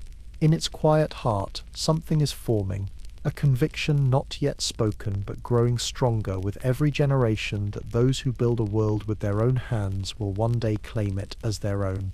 For now the tobacco burns, the smoke curls, and the river carries its reflections out to sea toward the waiting empire. If you enjoy these journeys, a like and a subscription mean more than you think. They directly keep this channel alive, and I'd love to hear from you too. Where are you listening from, and what time is it right now? It is 1655, and the Caribbean glitters like a trap. Across these islands the wind smells of salt, cane, and blood. The age of sugar has arrived, and with it a new empire. The Spanish have grown weak, their galleons fat with silver, and their forts unmanned. The English and French swarm across the sea, their ships lean and quick, their captains half pirate, half merchant. The islands are prizes, each one a field of gold waiting to be carved. You stand on the deck of an English frigate approaching Jamaica. The sun turns the water to glass. Gunfire echoes from the shore where the Spanish garrison collapses under assault. When the smoke clears, the English flag rises above the fort at Santiago de la Vega.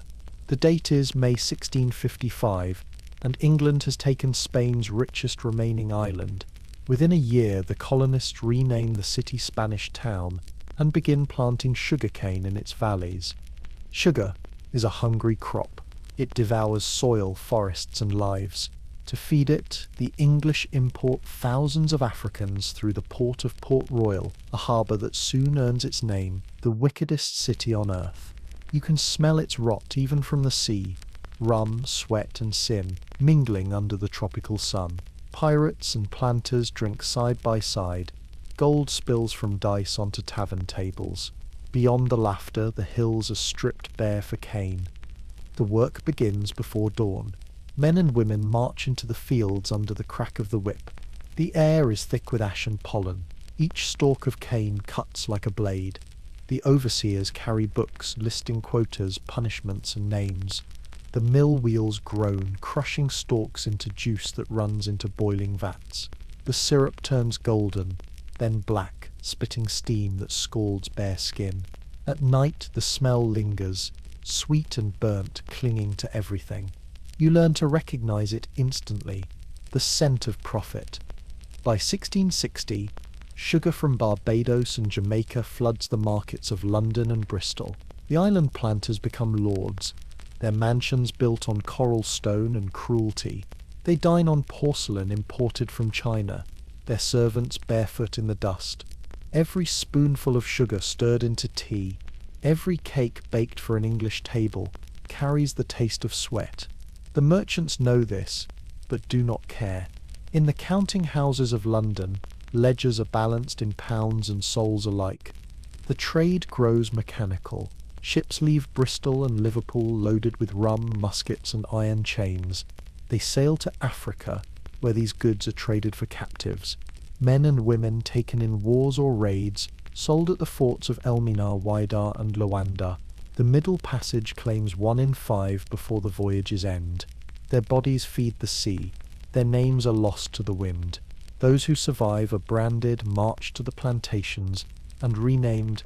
By the 1670s, more than half of the island populations are enslaved Africans. On Barbados alone, there are 50,000 slaves to 20,000 whites. You walk through Bridgetown at noon. The sun burns like brass. In the marketplace, barrels of sugar are stacked beside iron collars and salt fish. A preacher stands on a crate, quoting scripture about obedience. Servants, be subject to your masters. The crowd nods. Behind him, a man collapses from exhaustion, unnoticed. You realize that the Bible has become another plantation tool, verses turned into fences.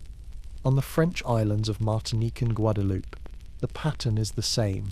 The Code Noir, written in 1685 under King Louis XIV, declares that all enslaved people must be baptized Catholic, that they may not marry without permission, that their children belong to their master's house. The priests bless the fields at harvest, sprinkling holy water on blood-stained soil. The paradox hardens into habit. Disease stalks the islands as surely as greed. Yellow fever, malaria, dysentery. Each harvest claims nearly as many overseers as workers. Planters die young but rich. In the evenings, the survivors gather on their verandas, staring at the red horizon. They call it paradise while mosquitoes drink their blood. The enslaved, denied rest, carve hidden gardens behind the cane rows, planting yams and okra, whispering old songs to the stars. Some run away into the mountains, forming maroon communities that the planters fear more than foreign fleets. In Jamaica, these maroons, led by fierce leaders like Nanny of the Windward and Cudjoe of the Cockpit, wage guerrilla war for generations. By 1680, Britain's Caribbean empire spans from Barbados to Nevis, Antigua, Montserrat, and now Jamaica. The sugar wealth transforms England itself. London's coffee houses buzz with gossip about colonial fortunes. Bristol's docks expand to handle the endless triangle: manufactured goods to Africa, slaves to the Americas, sugar back to Europe. Parliament taxes the imports. Kings borrow against them. and investors buy ships instead of land. The Atlantic becomes a single machine, its pistons powered by human misery. In 1692, Port Royal, the city of pirates, meets divine retribution. An earthquake splits the harbour open. Buildings collapse into the sea, thousands drown. Survivors say the water boiled and the church bell rang even as it sank. The English rebuild farther up the coast, naming the new port Kingston. But nothing really changes. The cane grows, the mills turn, and ships keep coming. You visit a plantation in the hills. The air smells of molasses and iron. In the mill yard, men feed cane into rollers. A single misstep can cost a hand. The driver, a white man with red eyes, counts aloud, whip in hand. Nearby, women stir vats with long paddles, their faces slick with sweat. The sugar boils, thick and golden, until it crystallizes into something that gleams under lantern light. It looks almost pure. The owner's house overlooks the fields, its windows open to the breeze. Inside, his wife writes letters to England complaining of the heat. You wonder if she notices the drums that begin each night after sunset. Those drums are heartbeat and memory. They echo from the slave quarters, carrying rhythms older than empire. The planters forbid them, claiming they summon rebellion, but the sound cannot be silenced. It rises with the wind, a language without words, speaking of places far across the ocean. You listen from a distance and realize it is not a prayer for vengeance, but for endurance. The empire feeds on endurance. Between 1650 and 1700, more than 1 million Africans are transported to the Caribbean and South America. The islands grow rich and restless. On Barbados, laws forbid enslaved people from gathering in groups of more than 3. On Jamaica, anyone caught with a weapon faces death. Fear becomes the colony's foundation. And yet the colonies thrive. Sugar exports climb until they surpass all other goods. Rum distilleries appear beside every harbour. Sailors drink the same sweetness that kills men to produce it. European cities light their evenings with candles made from Caribbean tallow, sip tea sweetened with West Indian crystals, and dream of progress. You begin to see that empire is not sustained by conquest alone, but by habit, by millions of small indulgences repeated until they feel necessary. By the turn of the 18th century, Britain's Caribbean colonies generate more wealth than all of its North American settlements combined.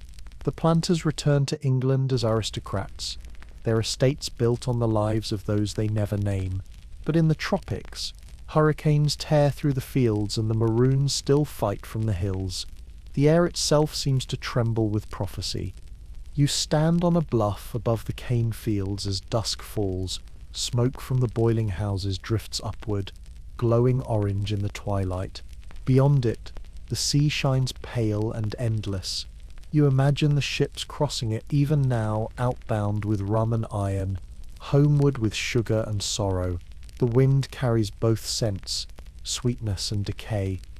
The plantation below you hums with the rhythm of chains. The overseer's bell rings for curfew. The fires in the mills burn blue. Somewhere in the darkness, a drum beat begins again, steady and patient, like the earth remembering its own pulse. You understand that this is what holds the empire together, not the crowns or parliaments, but the ceaseless labour of those who will never taste the sugar they make. The stars rise, reflected in the black water of the harbour. Another ship lifts anchor, its sails glowing faintly in the moonlight. The sea is calm, but the world it carries is not. It is the dawn of the 18th century, and the map of the world has changed again. The lines drawn by popes and kings 2 centuries earlier have blurred under the weight of war, trade, and time. Europe's empires have matured into machines that feed on distance: silver from Peru, sugar from Jamaica, furs from Canada, timber from New England, spices from India. The Atlantic is no longer a frontier.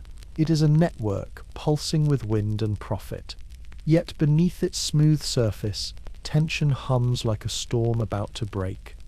In 1701, the death of Spain's Charles II, mad, childless, the last of his line, throws Europe into chaos. His will names a French prince, Philip of Anjou, as his heir. The thought of Spain and France united under one crown terrifies the other powers.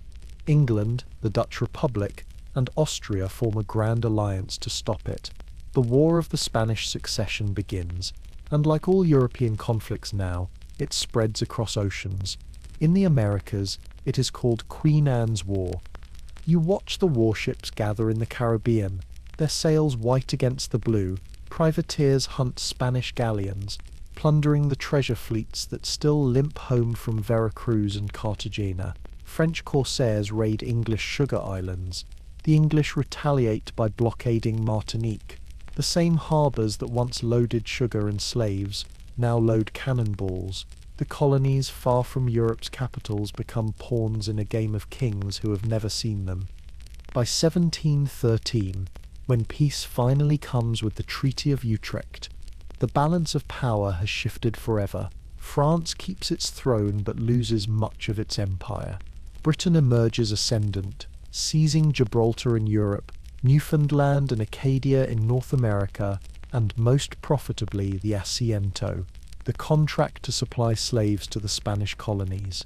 The British Crown now has a monopoly on human cargo, the right to sell thousands each year into bondage. London's merchants celebrate, the Atlantic breathes heavier. Spain, once the terror of the seas, finds itself old and brittle. Its mines in the Andes yield less silver. Its bureaucracy rots under the weight of privilege. In Mexico and Peru, the Creoles, Spaniards born in the New World, begin to chafe under rules written across an ocean. They are rich in land, but poor in power.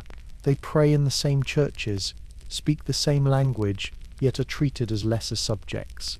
The first seeds of rebellion are sown not in anger, but in resentment. Farther north, Britain's colonies stretch along the Atlantic coast from Newfoundland to Georgia. Each has its own rhythm. New England, built on faith and education, hums with printing presses and town meetings. The middle colonies, New York, Pennsylvania, New Jersey, trade grain, furs and ideas. The southern colonies, drenched in sun and slavery, grow tobacco, rice and indigo. Together they form a patchwork that no longer sees itself as temporary. Children born here will never see London. Their loyalty is to the land under their feet. By mid-century, the population of British America surpasses 2 million. Roads cut through forests, newspapers link towns, universities rise in Cambridge and Williamsburg. The colonists call themselves Englishmen, but they are beginning to sound different, more pragmatic, less deferential. Their accents soften, their tempers harden. You can feel it in the air, a restless confidence. The peace of Europe never lasts. In 1754, skirmishes break out in the Ohio Valley between British settlers and French troops allied with native nations. Both sides claim the same fertile ground. A young Virginian officer named George Washington leads a small detachment to warn the French away. The encounter turns bloody. Shots are fired, and suddenly the frontier ignites. The war that follows, called the 7 Years' War in Europe and the French and Indian War in America, will decide who owns half a continent. You march through forests dripping with rain, muskets slick with sap. The French and their indigenous allies fight like ghosts, striking from trees and vanishing into mist. The British army, red-coated and rigid, bleeds in the wilderness. Yet the tide turns. In 1759, British forces capture Québec after a brutal siege on the Plains of Abraham. Both commanding generals, Wolfe and Montcalm, die in battle, their bodies buried in frozen earth. A year later, Montreal falls. The French Empire in North America is finished. The 1763 Treaty of Paris redraws the map once more. France cedes Canada to Britain and Louisiana west of the Mississippi to Spain. The British now command nearly everything east of the river. Victory seems complete, but it brings new trouble. The war has nearly bankrupted the crown. To recover its losses, Britain turns to its colonies for revenue, and the colonies are no longer willing to pay. Taxes arrive in quick succession: the Sugar Act, the Stamp Act, the Townshend duties. Each seems small on paper, but to the colonists they feel like shackles. No taxation without representation becomes a rallying cry. You hear it in taverns, in pamphlets, in sermons. British officials dismiss the protests as insolence. They forget that these settlers have been governing themselves for generations. At the same time, the frontier erupts again. Native nations, alarmed by British expansion, unite under the Ottawa leader Pontiac in 1763, attacking forts and settlements from the Great Lakes to the Ohio River. The rebellion shakes the empire's confidence.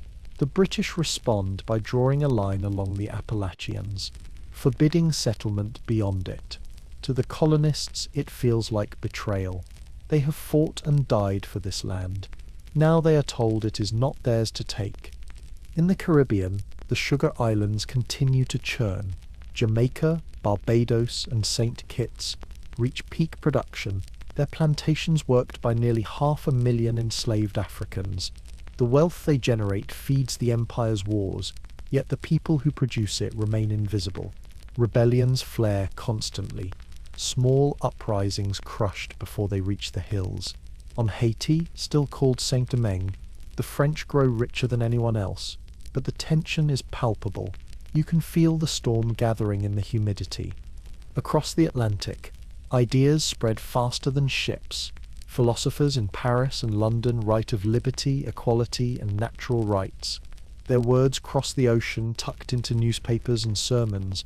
In Boston, printers set type late into the night. In Philadelphia, young men gather in coffeehouses to argue that power should answer to the governed. The colonies begin to imagine themselves as something new, not subjects, but citizens. In 1770, soldiers fire on a crowd of protesters in Boston. 5 men fall dead in the snow. The city buries them as martyrs. 3 years later, in 1773, colonists disguised as Mohawk warriors board ships in the harbour and dump hundreds of chests of tea into the sea. The water turns brown under moonlight. The act is both rebellion and prophecy. Britain closes the port, sends more troops, and calls the colonies ungrateful. The distance between king and subject widens until it is as vast as the ocean itself. Meanwhile, in Spanish America, the Enlightenment seeps quietly into the monasteries and salons of Mexico, Lima, and Buenos Aires.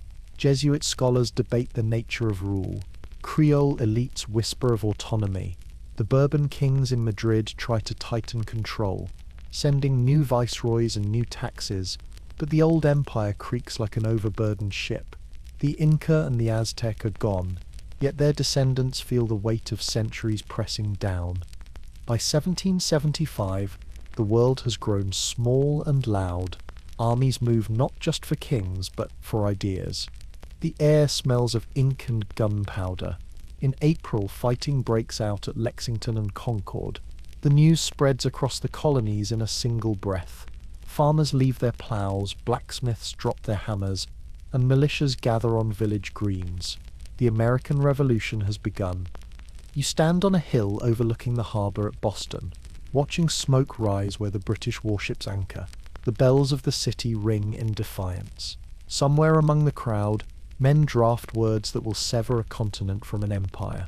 In the distance, thunder rolls, a summer storm, or perhaps the echo of cannon fire. Either way, the world is changing again. The 18th century ends as it began in fire. The old powers, Spain, France, Britain, bleed themselves dry fighting to control what can no longer be ruled. Across the Americas, new nations begin to imagine themselves into being. You close your eyes and listen to the wind moving through the sails, through the forests, through the cities born of conquest. It sounds like the future taking its first breath. The air above Boston in July 1776 smells of ink, hot metal, and the sea. The city hums with rumours, wagons rattling through the narrow streets, bells tolling without pattern. In a stuffy hall in Philadelphia, a handful of men dip quills into ink pots, their sleeves rolled up, sweat glistening on their foreheads. Outside, soldiers and farmers wait in the sun. The parchment that will change everything lies half unrolled on a table. Its first words rise like a tide. when in the course of human events, you stand among the crowd when the Declaration of Independence is read aloud for the first time. The sound of the words is strange, both formal and trembling with danger. We hold these truths to be self-evident. The sentence hangs in the air, heavier than gunpowder. Each syllable feels like a hammer striking wood, building something invisible. The crowd cheers, then falls silent, aware that what has been declared is not just liberty but war. In the years that follow, the fields of America become battlefields. Muskets crack over the rivers of New York, cannons echo in the valleys of Pennsylvania, and snow swallows whole armies in the north. The colonies fight not just against Britain but against their own fear, the fear that freedom might not survive the hunger and cold. You march with them across frozen ground, your breath steaming in the dark. The sound of drums carries through the night, steady and defiant. The war drags on. In 1777, the Americans win at Saratoga. In 1781, at Yorktown, the British finally surrender. The bells ring again, this time not for rebellion but for birth. A new nation stands blinking in the light, uncertain and miraculous. Across the ocean, kings whisper that it will not last, yet something irreversible has begun. The idea that people can rule themselves spreads faster than any ship. In the Caribbean, enslaved people hear the rumors and repeat them in secret, that across the sea men have broken their chains, that liberty can be written into law. In France, the debts from aiding the American cause feed a hunger for change. A decade later, the streets of Paris roar with the same word freedom, but shouted in a dozen tongues.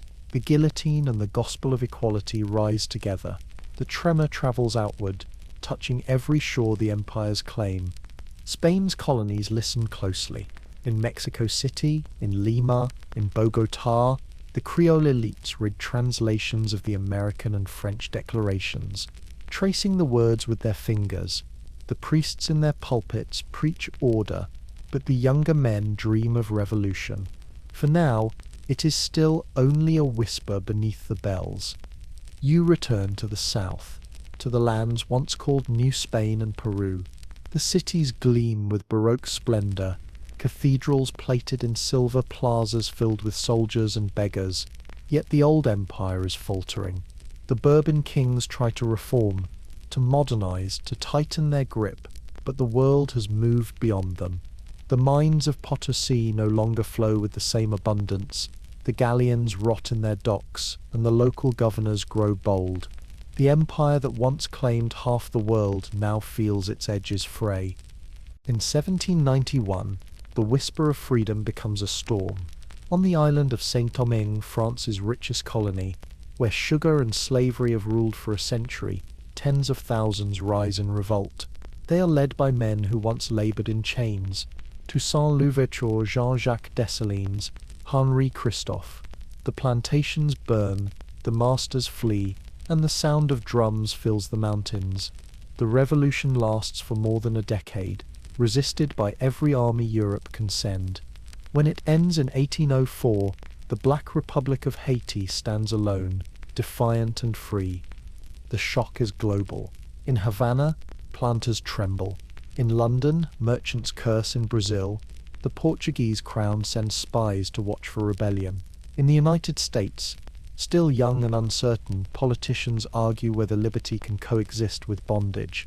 The irony is a wound they try to ignore. Yet the idea keeps spreading. The dream has escaped the parchment. Across South America, men take up arms. Francisco de Miranda, a Venezuelan idealist who once fought in Washington's army, sails home to ignite revolution. He fails, but his dream takes root in a young officer named Simón Bolívar. In the Andes, José de San Martín raises the same banner. Between 1810 and 1825, the wars of independence sweep the continent. Battles rage across mountains and jungles, across deserts and rivers that once flowed only toward empire. You march beside them through smoke and rain. At Ayacucho, the last Spanish army falls. When it ends, the map of the Americas is reborn. New nations rise where viceroyalties once ruled. Mexico, Colombia, Argentina, Peru, Chile. Their flags shimmer like reflections on the sea, bright and uncertain. Not all survive. Some fracture, some fall into tyranny, others into foreign debt. But the idea of self-rule remains, stubborn and alive. Meanwhile, across the Atlantic, the old empires limp onward. Britain, now the master of trade, builds factories that turn raw cotton from the Americas into cloth. The same mills that weave progress also echo with the hum of slavery. Spain tries to reclaim its colonies and fails. Portugal clings to Brazil, moving its royal court to Rio de Janeiro in 1808, but even that empire will crumble. By 1822, Brazil declares its independence peacefully under Dom Pedro, the Portuguese prince who decides to stay. The ocean that once divided masters and colonies now connects republics. Steamships replace sails, telegraphs replace letters, yet the scars remain. The Sugar Islands stay under European rule for another century. The chains in the American South do not break until 1865. The world that began with conquest ends not with justice, but with exhaustion. You walk through an abandoned fort on the edge of the Caribbean. The stones are warm under your hand, the sea endless and blue. On the walls, faded carvings show crosses, crowns, and ships. The wind sighs through the cannon ports, carrying the smell of salt and rust. You realize that every empire leaves behind the same things: ruins, languages, and ghosts. In the plaza of an old colonial city, children play where soldiers once drilled. Their laughter bounces off the cathedrals built by slaves and priests. Vendors sell fruit beneath the shade of trees imported from Africa. The air is thick with the mingling of worlds, Spanish and Portuguese words, native rhythms, European instruments. Out of conquest, something unexpected has grown, a mosaic of survival. You think of the first sailors who crossed the Atlantic centuries ago, staring at stars they didn't yet understand. They were searching for India and found another universe instead. They believed they were bringing faith and order, yet unleashed chaos and creation in equal measure. From that chaos came everything: cities and songs, revolutions and regrets. Now the world feels smaller, but the ocean remains the same. It stretches beneath you, patient and endless, as if holding all those stories in its depths. The waves whisper fragments of every language ever spoken along its shores. You listen and hear them merge into one breath. The sound of humanity still learning how to share its freedom. The sun sinks toward the horizon, and the light turns gold. You close your eyes and see it all. The ships, the crosses, the chains, the flags, the faces. The centuries collapse into silence. The new world once conquered now belongs to everyone and to no one. It is a dream still unfinished, still restless, still asking the same question that began it all. How much of the world can be taken before we remember it was never ours to own? The wind softens. The last of the sunlight glows on the waves. The sea exhales. The story ends where it began, with water, and with the promise of another beginning.